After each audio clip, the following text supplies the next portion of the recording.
আসসালামু আলাইকুম ওয়া রাহমাতুল্লাহি ওয়া বারাকাতুহু। আলহামদুলিল্লাহি ওয়াহদাহু ওয়াসসালাতু ওয়াসসালামু আলা মান লা নাবিয়্যা বা'দাহ। প্রশংসা আল্লাহ সুবহানাহু ওয়া তাআলার জন্য, শান্তি অবতীর্ণ হোক মুহাম্মদ সাল্লাল্লাহু আলাইহি ওয়াসাল্লামের প্রতি।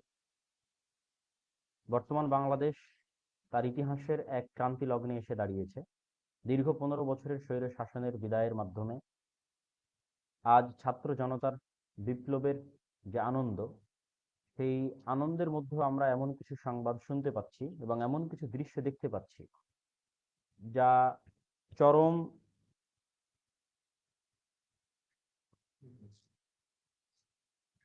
এমন কিছু দৃশ্য আমরা দেখতে পাচ্ছি এবং শুনতে পাচ্ছি যা চরম হৃদয় বিদারক এবং কষ্টদায়ক। বিশেষ করে সমগ্র দেশে পুলিশ বাহিনীর অনুপস্থিতি এবং সেনাবাহিনীর নির্বিকার ভূমিকা এবং মানুষের উল্লসিত আনন্দে যেভাবে সমগ্র দেশের বিভিন্ন অঞ্চলে স্বাভাবিকতা বিঘ্নিত হয়েছে, যান ও মালের নিরাপত্তা বিঘ্নিত হয়েছে, তা বাংলাদেশের ভবিষ্যতের জন্য কখনোই কল্যাণকর নয়।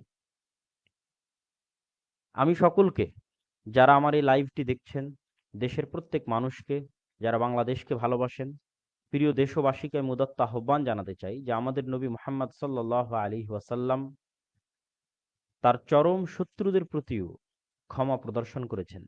আমরা গত ১৫ বছর যে জুলুম অত্যাচার সহ্য করেছি, তার চেয়ে তো ভয়ঙ্কর জুলুম অত্যাচার সহ্য করার পরেও তিনি, মানুষ যখন তার বিজয় হয়েছে, তখন তিনি ক্ষমা সুন্দর দৃষ্টিতে দেখেছেন।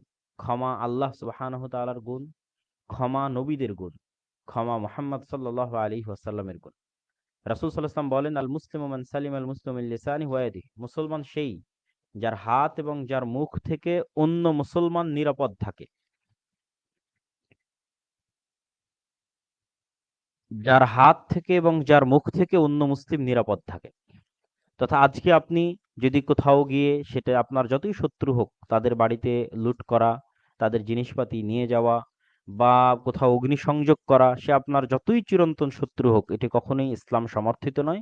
চরম গুনাহের কাজ, হারাম কাজ, অন্যায় কাজ। এই জন্য উদাত্ত আহ্বান জানাবো, যারা এই ধরনের কাজে যুক্ত আছেন বা আপনার আশেপাশে কেউ যুক্ত আছে, আপনারা তাদের নিবৃত্ত করুন।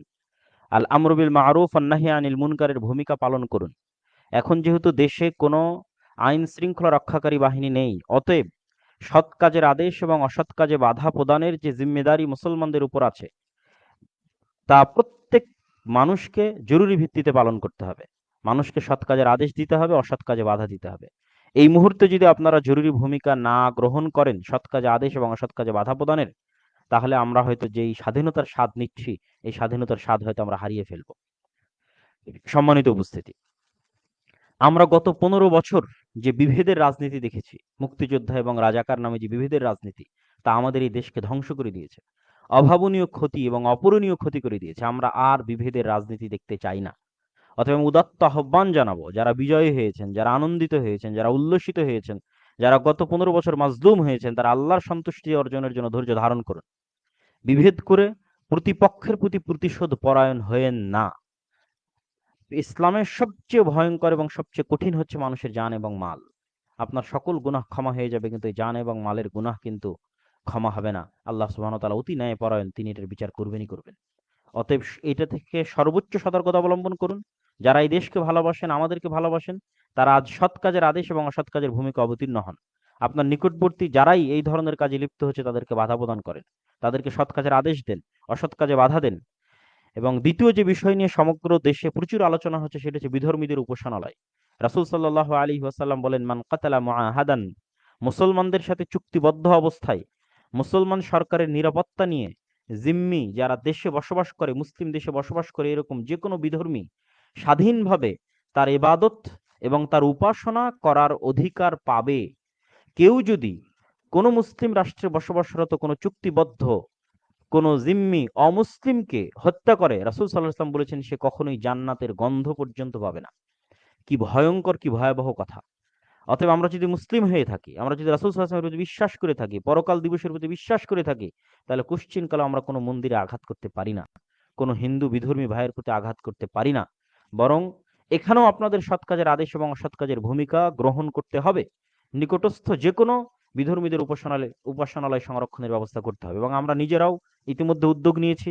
আমাদের প্রতিষ্ঠানের পক্ষ থেকে আমাদের যে ৩০০-র অধিক মসজিদ রয়েছে বা ৪-এর অধিক প্রতিষ্ঠান রয়েছে, সেগুলো থেকে আমরা দিক নির্দেশনা দিয়ে দিয়েছি, এবং যারা এই মুহূর্তে আমাদের লাইভ দেখছেন এবং যারা এই দেশকে ভালোবাসেন, বাংলাদেশকে ভালোবাসেন, তাদের উদাত্ত আহ্বান থাকবে এই ক্রান্তি লগ্নে, দেশের এই যে শান্তি এবং শৃঙ্খলা ভেঙে পড়েছে, এই ক্রান্তি লগ্নে আপনারা নিজ নিজ দায়িত্বে নিজের পার্শ্ববর্তী অঞ্চলে সৎ কাজের আদেশ এবং অসৎ কাজে বাধা দেওয়ার উদ্যোগ গ্রহণ করুন এবং এই দেশকে রক্ষা করুন। তৃতীয় যে বিষয়টি আমি আপনাদের কাছে তুলে ধরতে চাচ্ছি সেটি হচ্ছে, ইসলামের দৃষ্টিতে ১ সেকেন্ডের জন্য নেতাবিহীন থাকা জায়েজ নয়। ১ সেকেন্ডের জন্য নেতাবিহীন থাকা ইসলামের দৃষ্টিতে হারাম। আমরা এখন ইতিমধ্যেই ২৪ ঘন্টার কাছাকাছি পার করে ফেলেছি, এই রাষ্ট্রের কোনো অভিভাবক এবং এই রাষ্ট্রের কোনো নেতা নেই। অতএব জরুরি ভিত্তিতে আমাদের ছাত্র ভাইয়েরা যে ব্যক্তিকেই তাদের নেতা হিসেবে ঘোষণা করুক না কেন, এই দেশের নেতা হিসেবে ঘোষণা করুক না কেন, আপাতত জরুরি ভিত্তিতে সেই দেশের শান্তি এবং শৃঙ্খলা রক্ষার জন্য, মানুষের জান এবং মালের হেফাজতের জন্য, আমাদের যদি তার সাথে ব্যক্তিগত কোনো সমস্যাও থেকে থাকে, ধর্মীয় কোনো সমস্যাও থেকে থাকে, তবে বৃহত্তর স্বার্থে, দেশ ও জাতির বৃহত্তর স্বার্থে জান ও মালের হেফাজতে আপাতত সেটি মেনে নেওয়াকে এবং তার প্রতি আনুগত্য প্রদর্শনকে সেনাবাহিনীর প্রতি, দেশের সেনাবাহিনীর প্রতি, দেশের যারা সরকারি দায়িত্বশীল আছে তাদের প্রতি এবং সাধারণ জনগণের প্রতি আমি উদাত্ত আহ্বান জানাচ্ছি। বিপ্লবী ছাত্র জনতা যারা আন্দোলনকে সফল করেছে, তারা যাকেই এই দেশের অস্থায়ী দায়িত্ব দেওয়ার প্রয়োজন মনে করছে, তার প্রতি দেশের সেনাবাহিনী এবং সাধারণ জনগণের অতি দ্রুত আনুগত্য প্রদর্শনের জন্য আমি উদাত্ত আহ্বান জানাচ্ছি। আজকের দিনের মধ্যে এই আনুগত্য প্রদর্শন যদি না হয়, তাহলে এই দেশের স্বাধীনতা, আমরা যে স্বাধীনতার উল্লাস করছি, এই স্বাধীনতা হয়তো আমরা যে কোনো মুহূর্তে হারিয়ে ফেলতে পারি। ইসলামের দৃষ্টিতে নেতাবিহীন, রাষ্ট্রীয় নেতাবিহীন ১ সেকেন্ড বসবাস হারাম এবং এই মৃত্যুকে জাহিলিয়াতের মৃত্যু বলা হয়েছে। অতএব জরুরি ভিত্তিতে আমাদের ছাত্র ভাইদের এবং ছাত্র জনতার এই সহযোগিতা করতে হবে আমাদেরকে ইনশাআল্লাহ। এবং আমি এখানে আরেকটি বিষয় তুলে ধরতে চাই, আমরা গত ৫০ বছর পারিবারিক লেজুড় বৃত্তির রাজনীতি দেখেছি এই দেশে, দালালির রাজনীতি দেখেছি এই দেশে। আমরা ফ্রেশ ব্লাডকে সুযোগ দিতে চাই। আমি দেশের মানুষের প্রতি উদাত্ত আহ্বান জানাবো, যেই ছাত্র জনতা আমাদের এই বিপ্লবকে, আন্দোলনকে সাকসেসফুল করেছে, স্বৈরাচারী শাসন থেকে আমাদেরকে মুক্তি দিয়েছে, আমরা এই ফ্রেশ তরুণ ছাত্র ব্লাডকে সুযোগ দিই একবার দেশ পরিচালনার জন্য এবং দেশের দেখাশোনার জন্য, দেশের দায়িত্ব পালনের জন্য। এই আহ্বানটুকু আমি অবশ্যই রাখবো দেশের মানুষের প্রতি, যে তরুণ এবং ফ্রেশ ব্লাডকে আমাদের সুযোগ দেওয়া উচিত।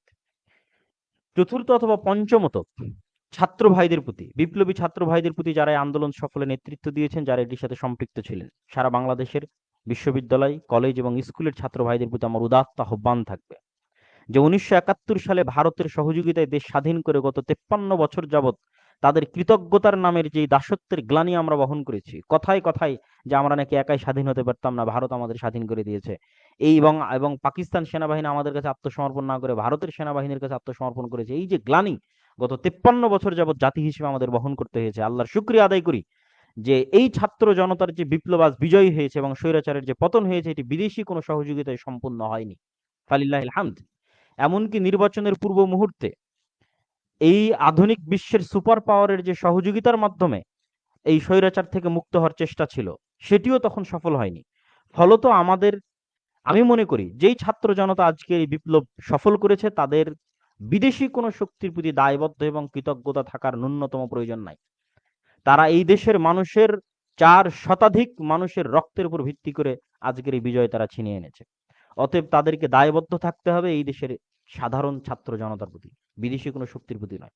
অতএব আমি ছাত্র ভাইদের প্রতি উদাত্ত আহ্বান জানাতে চাই, আপনারা স্বতন্ত্র এবং স্বাধীনভাবে যে বিজয় ছিনিয়ে এনেছেন, এই বিজয়কে কখনোই কোনো বিদেশি শক্তির দাসত্বের জন্য এবং তাদের কৃতজ্ঞতার জন্য এই গ্লানি জাতির উপর চাপিয়ে দিবেন না।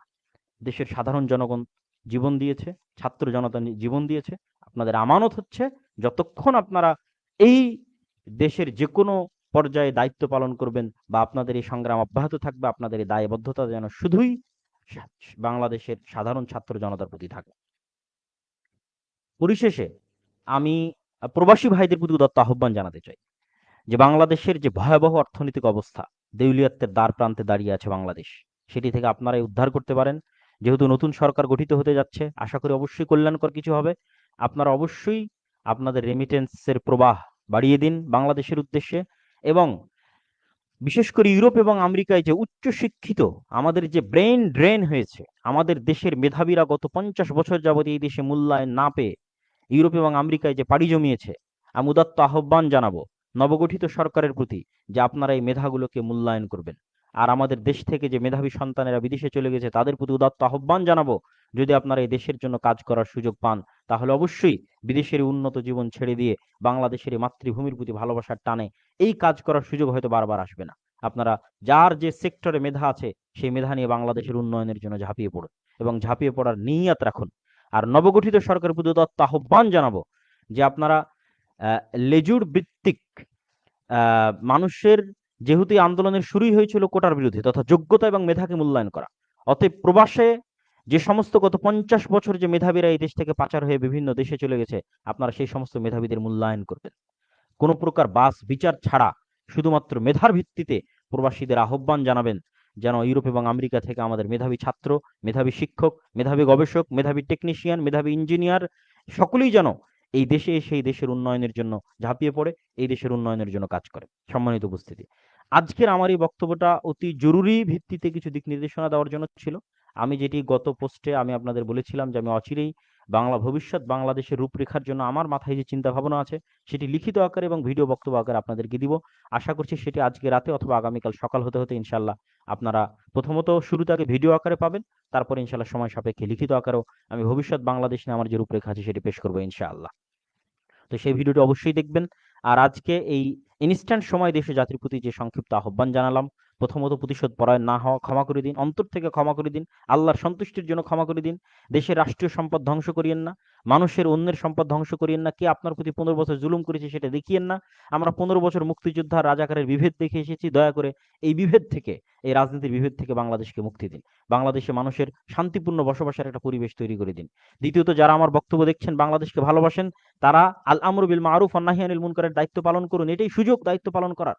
এখন দেশে আইন শৃঙ্খলা রক্ষাকারী বাহিনী, আইন শৃঙ্খলা পরিবেশ ভেঙে পড়েছে। আপনারা নিজ নিজ দায়িত্বে আপনাদের পার্শ্ববর্তী যেখানে অন্যায় হচ্ছে সেখানে প্রতিরোধ করেন এবং বিধর্মীদেরকে নিরাপত্তা প্রদান করেন। এবং আমরা উদ্যোগ নিয়েছি, আপনারা উদ্যোগ নিন। আল আমরু বিল মারুফ ওয়ান নাহি আনিল মুনকারের এই উদ্যোগে আমি আপনাদেরকে সহযোগিতা করার উদাত্ত আহ্বান জানাচ্ছি। এবং পাশাপাশি অতি দ্রুত যে সরকারি ঘোষণা হোক না কেন, ছাত্র জনতা যে সরকারের ঘোষণা দিবে তাকে আমরা পছন্দ করি অথবা না করি সেটা আমরা পরে দেখব, কিন্তু এখন আনুগত্যের প্রয়োজন। সেনাবাহিনী আনুগত্য করুক, দেশের সাধারণ জনগণ আনুগত্য করুক।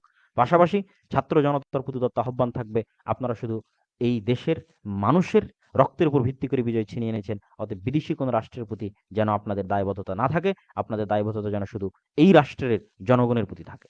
এই উদাত্ত আহ্বান জানিয়ে আমি আজকে আমার এই সংক্ষিপ্ত বক্তব্য এবং সংক্ষিপ্ত আলোচনা এখানেই শেষ করছি।